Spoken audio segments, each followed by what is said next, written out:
नमस्कार, नमन प्रणाम, राम राम सा।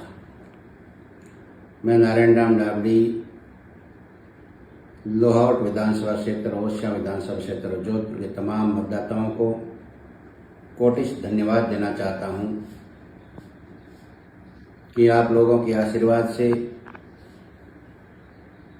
मैं पिछले 32 साल से राजनीतिक क्षेत्र में काम कर रहा हूं।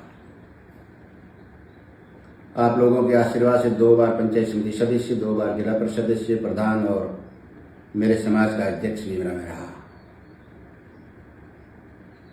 और इसी प्यार और आपके आशीर्वाद की वजह से मैंने लोहावट विधानसभा क्षेत्र के लिए 2023 के लिए आवेदन किया और पार्टी द्वारा, पार्टी के संगठन के द्वारा अलग अलग एजेंसियों से सर्वे करवाया गया। इस सर्वे के अंदर आपके प्यार और आशीर्वाद का भी परिणाम रहा कि मैं सर्वे के अंदर सर्वश्रेष्ठ स्थिति में रहा। पिछले 10 साल से मैं राजनीतिक क्षेत्र में काम जरूर कर रहा हूं, संगठन के अंदर काम कर रहा हूं, लेकिन कोई चुनाव नहीं लड़ा।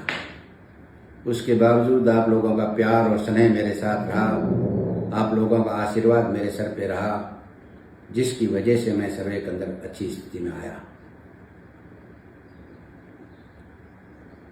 सरकार के द्वारा भी, सरकारी एजेंसी सीआईडी के द्वारा सर्वे करवाया गया।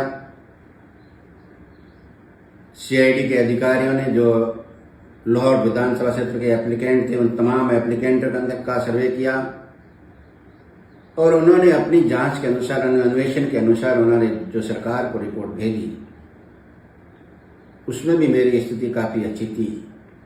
या यूं कहें कि सीआईडी के अधिकारियों की बात को अगर मैं सच मानूं तो मैं उस स्थिति में भी प्रथम स्थान पे था। मैंने मेरे पूरे प्रयास किए, मेरे सामर्थ्य के अनुसार पार्टी के स्तर पर और क्षेत्र के अंदर भी तमाम जाट समाज के लोग, राजपूत समाज के लोग, मुस्लिम समाज के लोग, SC ST के लोग, मेरे खुद के समाज के लोग, तमाम 36 कौम के लोगों ने मुझे आशीर्वाद दिया और उस आशीर्वाद का ही परिणाम रहा कि मेरी पार्टी के अंदर और पार्टी के सरकारी एजेंसी के द्वारा कराए गए सर्वे में मेरा स्थान काफी अच्छा रहा। गुरुजम्बेश्वर भगवान, बजरंगबली और शंकर भगवान के आशीर्वाद प्राप्त करने में मैं लगता है विफल रहा, जिसका ही परिणाम है कि मेरे अथक प्रयास के बावजूद पार्टी के मुखिया और संगठन के पदाधिकारियों का मैं दिल जीतने में कामयाब नहीं हो पाया।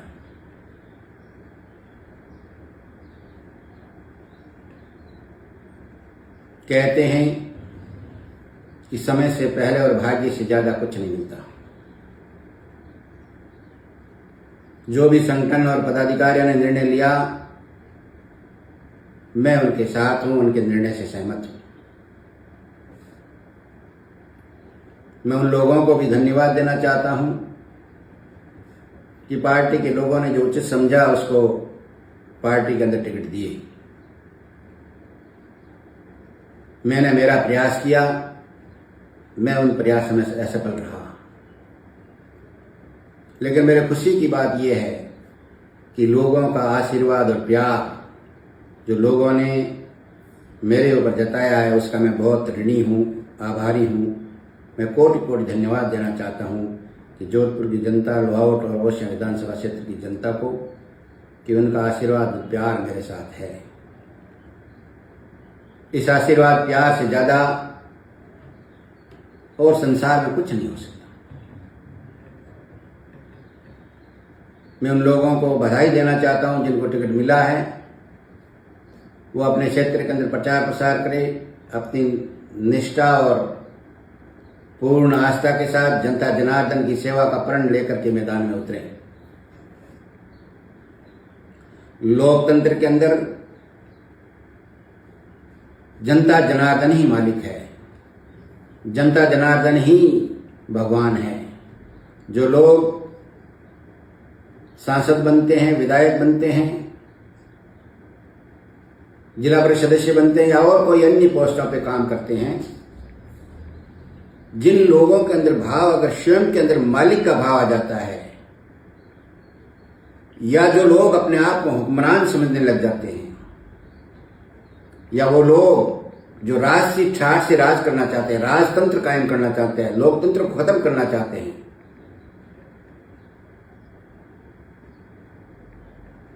उन लोगों से जनता जनार्दन को सावधान रहने की जरूरत है।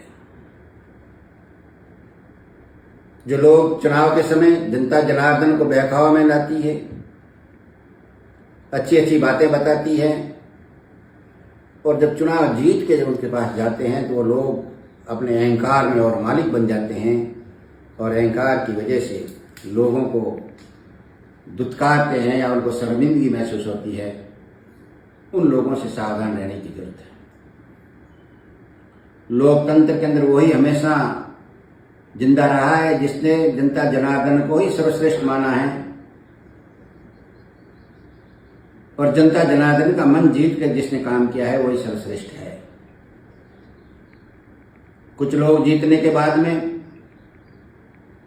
अहम भाव से काम करते हैं, जनता जनार्दन के साथ दुर्व्यवहार करते हैं,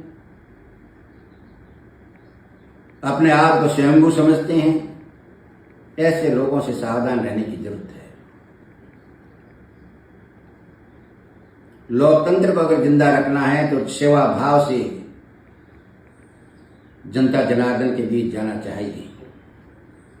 जो लोग कमर्शियल भाव से आते हैं उनसे भी लोगों को सावधान रहने की जरूरत है।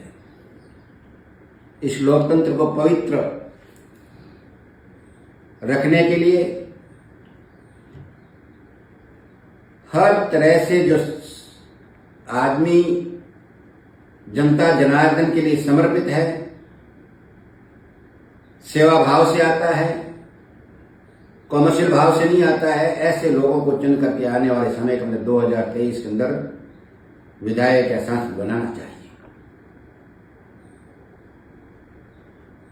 मैं आपसे एक निवेदन और करना चाहता हूं कि कुछ लोग चुनाव जीतते हैं, जीतने के बाद अति जातिवादी हो जाते हैं, अपनी जाति के लिए काम करते हैं, दूसरे लोगों को एक तरफ धकेलने की कोशिश करते हैं।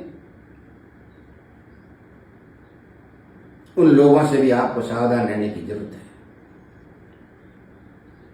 हाँ, निश्चित रूप से जो व्यक्ति जिस समाज के अंदर पैदा होता है, मैं भी मानता हूं, मैं जिस समाज से आता हूं मेरे अंदर भी जातिवाद के भाव आते हैं, लेकिन जातिवाद के भाव आना कोई पाप नहीं है। लेकिन जातिवाद कहां तक संभव है? जिस तरह से मैं एक आपको उदाहरण देना चाहता हूं कि अगर दो व्यक्ति है, एक व्यक्ति मेरे समाज का है, दूसरा व्यक्ति दूसरे समाज का है, अगर उनका दोनों की बराबरी का अगर कोई अस्तित्व है तो उसके अंदर निश्चित रूप से मैं मेरे समाज के लोगों की सहायता करता हूं। ऐसा नहीं है कि मेरे अंदर भी जातिवाद के भाव नहीं पैदा होते हैं, सभी में होते हैं। जो लोग जिस समाज से आता है उसका भाव उसके प्रति रहता है और रहना ही चाहिए, लेकिन अति जातिवादी नहीं होना चाहिए। अगर कोई दूसरे समाज, मेरे समाज का लोग, मेरे समाज का व्यक्ति दूसरे समाज के व्यक्ति से कमजोर है, यानी कि दूसरे समाज का व्यक्ति अगर सर्वश्रेष्ठ है तो उसके हक को मारने की कोशिश कभी नहीं करनी चाहिए। ऐसा काम करने वाले को ऊपर भगवान देखता है और उस व्यक्ति की आत्मा आपको नष्ट कर देगी। मैं आपसे निवेदन करना चाहता हूं, मैं मेरे समाज के लोगों से भी निवेदन करना चाहता हूं कि जो लोग राजनीतिक क्षेत्र से जुड़े हुए हैं उन लोगों से निवेदन करना चाहता हूं, जिसकी जैसी भावना, जैसी विचारधारा है, अपनी अपनी विचारधारा के साथ जाएं, और विचारधारा के साथ जाने से पहले अपना विचार करें, विमर्श करें कि जो लोग, जिसको आप मत देने जा रहे हो, वो व्यक्ति आपके साथ कैसा व्यवहार करता है, और उस व्यक्ति के साथ बैठें, चर्चा करें, और चर्चा करने के बाद अपना जैसी स्थिति है, जैसे आपका सामर्थ्य है, उस सामर्थ्य के हिसाब से कहो कि जब हम लोग आपको मत देते हैं तो आप आने वाले समय के अंदर हमारा जैसा हक है उस हक को मनवाने की कोशिश मत करना। हमारा जहाँ सहयोग है, आप हमारे जहाँ जरूरत पड़े आप हमारा सहयोग करना। अगर इस तरह की बातें आप करोगे तो आप एक तरह से समाज का काम करने जा रहे हो। कुछ लोग ऐसे हैं जो व्यक्ति से ही जाके मिलते हैं और जो बहुत जल्दबाजी के अंदर अपना भाव जाके वहां प्रकट करते हैं। समाज के साथ बैठ करके समाज की चर्चा करने के साथ बैठने के बाद अगर कोई निर्णय लोगे तो निश्चित रूप से आने वाले समय में जो जगमती जुड़ के जाएगा तो उसको लगेगा कि फलाना समाज के लोगों ने मेरे साथ, इतने लोगों ने मिलकर के मेरा समर्थन किया है, तो मेरा भी दायित्व बनता है कि मैं कुछ न कुछ इनके लिए आगे आने वाले समय में काम करूं। और अकेले और एकमात्र जा करके अगर आप एक एक करके चले गए तो निश्चित रूप से आप अपने समाज का और अपना खुद का नुकसान करोगे। मैं आपसे निवेदन करना चाहता हूं। आखिर मैं एक बार पुनः आपसे निवेदन करना चाहता हूं कि मैं राजनीतिक क्षेत्र में काम करना चाहता हूं। जैसा मेरा सामर्थ्य है, चाहे पद मिले चाहे न मिले, जैसी मेरी स्थिति, जैसा मेरा सामर्थ्य, जैसी मेरी बुद्धि, मैं निश्चित रूप से आगे भी इसी क्षेत्र में काम करता रहूंगा। मैं भगवान से एक प्रार्थना करना चाहता हूं, हे भगवान मेरी सद्बुद्धि दे कि मैं मेरे मन से, कर्म से ऐसा कोई कार्य नहीं करूं जिससे मेरा परिवार और मेरा समाज कलंकित हो। मेरी सद्बुद्धि दे कि मैं हमेशा समाज की सेवा में लगा रहूं और मेरे कार्य से किसी को दुख नहीं हो, मेरी वाणी से किसी को दुख नहीं हो। यही प्रार्थना करते हुए जय हिंद, जय भारत।